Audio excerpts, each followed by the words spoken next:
हाँ, लिखिए।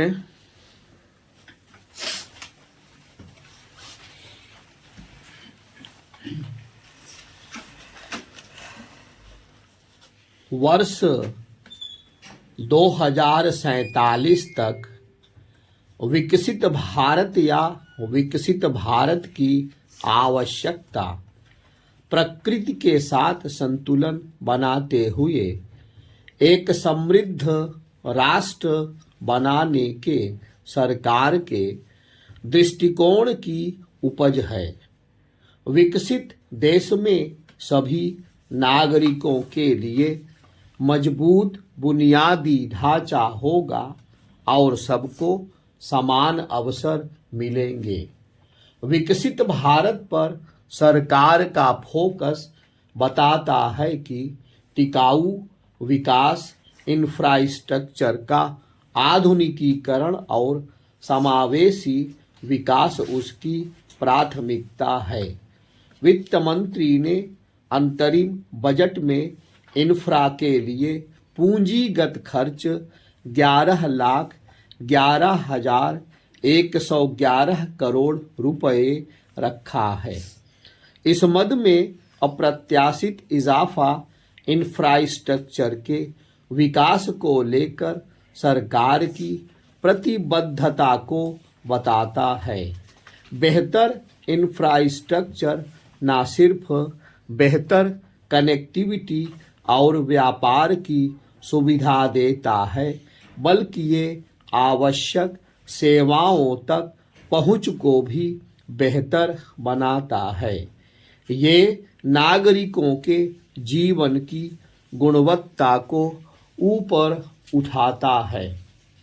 अपने बजट भाषण में वित्त मंत्री निर्मला सीतारमण ने गरीब, युवा, अन्नदाता यानी किसान और महिलाओं के लिए चलाई जा रही स्कीमों पर जोर दिया है।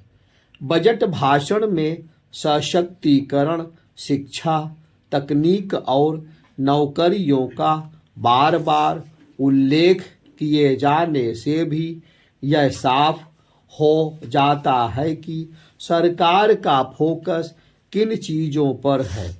बजट में सस्ते घर, स्वास्थ्य सुविधाओं, पूंजीगत खर्च के साथ एक बड़े फंड की घोषणा के साथ शोध एवं नवाचार पर भी जोर दिया गया है, जो आर्थिक और सामाजिक इंफ्रास्ट्रक्चर के लिए मजबूत नींव बनाने का काम करेगा।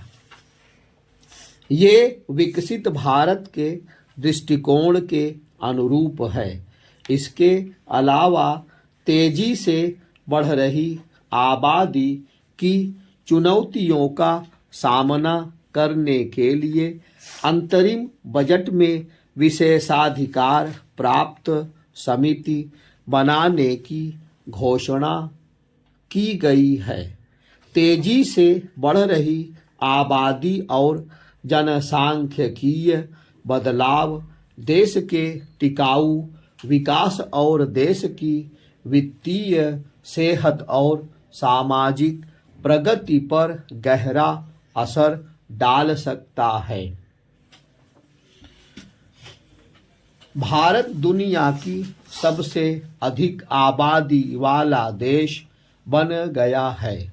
बड़ी आबादी देश के आर्थिक विकास पर कई तरह से असर डालती है। तेजी से बढ़ती आबादी चुनौतियों को बढ़ाती है। पानी, जमीन, ऊर्जा और अन्य जरूरी संसाधनों पर दबाव बढ़ता है।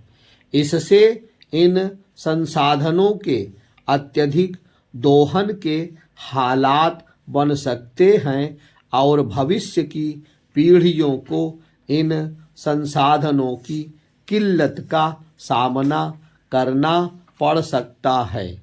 विशेषाधिकार प्राप्त समिति देश की जनसंख्या को स्थिरता की तरफ ले जाने के लिए रणनीति बना सकती है। उत्तर प्रदेश बिहार, राजस्थान और मध्य प्रदेश की जनसंख्या वृद्धि दर लंबे समय से काफी अधिक रही है। यह राज्य लोगों तक स्वास्थ्य, शिक्षा और इंफ्रास्ट्रक्चर की सुविधाएं पहुंचाने में चुनौतियों का सामना कर रहे हैं। इसकी वजह संसाधनों पर दबाव है।